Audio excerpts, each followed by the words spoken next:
As well as his love of food, Charles was a bit of a dandy.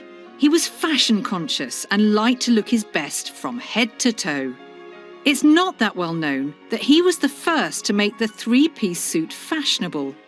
Historical costumier Mark Griffin has agreed to show me what King Charles and other fashionable men and women in the mid-17th century were wearing.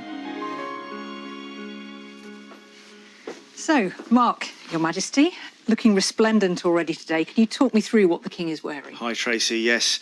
Well, right from the very start, he's got a new wonderful fashion item, the heeled shoes he's wearing. They're actually not made in a pair, they're straight-lasted, so he can wear them on either side. But he's got buckles on that he can interchange. They can have bows and things augmenting them. Then he's got his fine silk stockings on. I wouldn't suggest you feel them, but they are of the finest quality.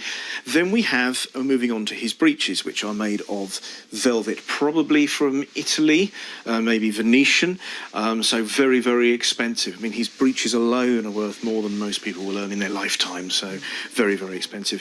Then he's wearing a shirt of finest Holland lawn linen. It is almost like silk. It's very, very fine indeed, and it's got some extremely fine lace on there as well. So what do we have next in the repertoire? Well, next is a new fashion that Charles has discovered in France. This is the waistcoat. He hasn't invented it, but he will popularise it. So we're actually getting the start of the three-piece suit. Ah, it all starts here with Charles.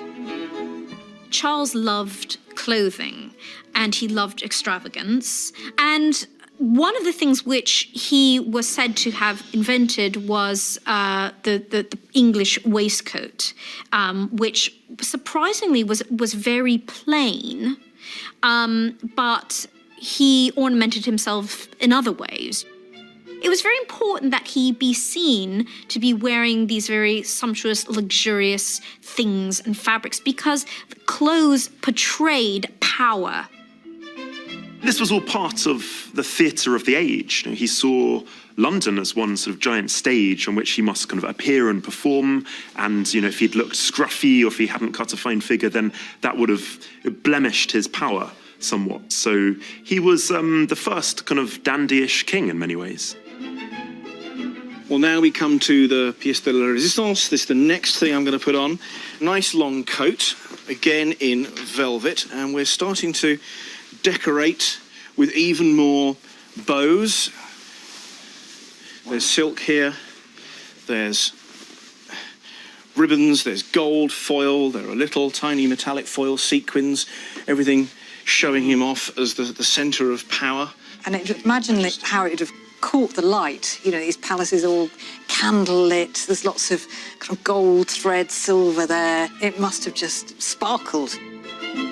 Men, during Charles's period at court, probably spent more time getting themselves ready than women, and they wore makeup and they wore extremely luxuriant clothing. So Charles, for him, it was unacceptable to appear in court until he'd been made up to the nines, frankly, in all his laces, in all his silks, with his massive wig on. And that was the way the king had to appear. It would have been unacceptable for him to just simply lope in chinos and a pair of sneakers. So, Mark, what sort of weaponry would the king have had? Well, he's a man of action, a military man, but he does want something that's a bit more genteel. It's a gentleman's sword. This is a small sword, so it's got a lovely wire-bound hilt with lovely chiselled work on it, the height of Baroque fashion, basically. And he is going to need this because out and about, he may well be set upon by footpads, so he still needs to be able to fence, which was a very, very popular sport at the time. I mean, Charles had popularised the theatre, yacht racing, horse racing, but still fencing was a very, very popular exercise for men. So he looks pretty much ready to me. Yes, we have, if he's going out and about, we have this mantle, again, more velvet, the collar laced with a very fine bit of ribbon and some more lace. Beautiful. It does seem like, admittedly, this is the king, of course, so he's going to be splendidly dressed. But is it the case that men are the kind of peacocks at court and they outshine the women with all of these kind of layers and different fabrics? Both sides are vying for looking as fine as possible. I mean, but looking at portraits and looking at the amount of work that goes into men's costumes, I think they're the ones spending the vast amount of money on their clothing. So here he is in all his finery. He's got his brocade and the velvet cloak, the sword, all ready. He's set to go forth.